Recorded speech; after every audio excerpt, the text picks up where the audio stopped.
तुम जिस बच्चे को गलत समझ रहे हो उसे भी गलत तरीके से बातें बताई गई थी। उस बच्चे से निश्चित ही रिश्ते निभाने के दौरान कुछ लालच के कारण कुछ तो गलत हुआ था उस रिश्ते में, जो होना नहीं चाहिए था। लेकिन उस बच्चे ने गलती को सुधारने के लिए आजीवन उस रिश्ते को स्वीकारना चाहा था, और तब उसे कोई ऐसी बात बताई गई, कुछ ऐसा उसके साथ किया गया, कोई ऐसा दर्द उसे दिया गया जिसका क्रोध मात्र उतने से में निकला जो तुम्हारे लिए भयावह था। जब वो तुम्हारे मतलब की बात नहीं है ना, तो दूर रहो। बेकार सबके जीवन में मत घुसो, मत सुनो सबकी बातें, क्योंकि ये लोग जो आपस में बातें कर रहे हैं, एक दूसरे को भला बुरा कह रहे हैं, गलत सबने किया है और सब ने बहुत ही गंदे तरीके से रिश्तों को निभाने की कोशिश करी है। वो दरअसल रिश्ता नहीं निभाया है, सबने अपने लालच को पूरा करने के लिए वैसा किया था। इस तरह के लोगों से दूर रहो। इनकी संगति में रहोगे ना, तो जैसे इनके लिए रिश्ते मजाक है ना, ये तुम्हारे अंदर भी वैसे स्वभाव भर देंगे। ये ताकत है इनमें।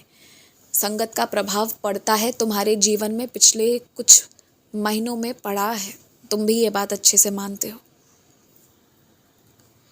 और अब बात जो है वो ये है कि तुमने ऐसे जगह पर जाकर मांगा भी है लेकिन नहीं भी मांगा है। दोनों काम एक साथ कर दिया है कि अब तुम्हें मुझसे कुछ कहने की ज़रूरत नहीं है। तुमने जिस अंक के बारे में सोचा है वही अंक तुम्हें मिलेगा, तुम देख लेना।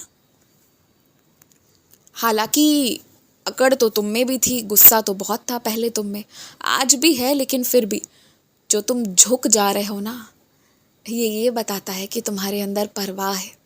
लेकिन परवाह के आगे और कुछ नहीं होना चाहिए। जब तक मंजूरी यहाँ से ना मिले तब तक वो उतने ही तक होना चाहिए, कोई भी भाव, जहाँ तक सही है तुम्हारे लिए भी और सामने वाले के लिए भी। तुम अपने सामान की निगरानी स्वयं करो। तुम नया सामान लाकर घर भरते जाते हो तो पुराने सामान जाते कहाँ से? आखिर सोचो, इतनी चीज़ें लेकर आए हो तो ये जगह कहाँ से बच रही है? तुमने ना कोई नई अलमारी ली है, ना कोई नया चीज़ लिया है, तो भी जगह कहाँ से बच रही है? कौन है जो तुम्हारा सामान इधर उधर कर रहा है? ध्यान दो इस चीज़ पर, चिंतन करो थोड़ा थोड़ा अपने घर पर और अपने सामान पर ध्यान दो। इस वक्त तुम्हें मौका मिला है, और मैंने तुमसे पहले भी कहा था, आज भी कहता हूँ, शहर के बाहर जाने की बात मत करना, मना कर देना। अच्छा लगे बुरा लगे ये सब तुम मुझ पर छोड़ दो। तुम्हें वो रिश्ता बचाना है, वो रिश्ता मैं बचा लूँगा, मगर जिस जगह पर हो उस जगह से स्थान परिवर्तन नहीं करना है तुम्हें। इसका ध्यान रखना।